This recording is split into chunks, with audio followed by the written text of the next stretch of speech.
చెప్తానండి, ఒకరిని ఎదుర్కోలేక ఆ బోండా ఉమ ఆ ఎదవ అసెంబ్లీలో 2014-19లో ఆడు ప్రవర్తించిన తీరు చూస్తే మనం చూస్తే ఆడు పక్క రౌడీయాడు, విజయవాడ రౌడీయాడు, ఆడు దాడి చేయించాడు. మనకు ఆల్రెడీ రిపోర్ట్లు వచ్చినాయి. ఎందుకు అవసరం కాదని వాళ్ళకే అవసరం, ఎదుర్కోలేక. అది జస్ట్ కంటి మీద తగులుంటే జస్ట్ మిస్, కంటి మీద తగులుంటే మనిషి మరి డౌన్ అవుతురా.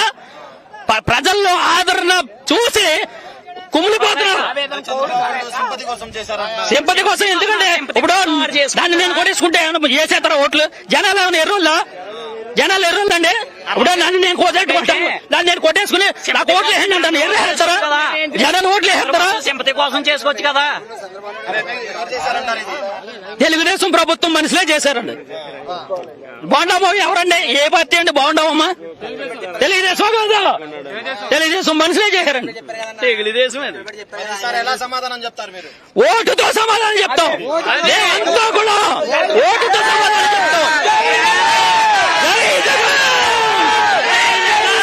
2019 నుంచి 24 ఇదే నెల అండి, మార్చి నెల దాకా జగన్ ప్రభుత్వం ప్రతి పేదవాడికి, ప్రతి ముసలి వాళ్ళకి ఇంటింటికి పెన్షన్ పంపితే ఈ వాలంటీర్లు ఎందుకు ఆఫ్ చేయించాడండి?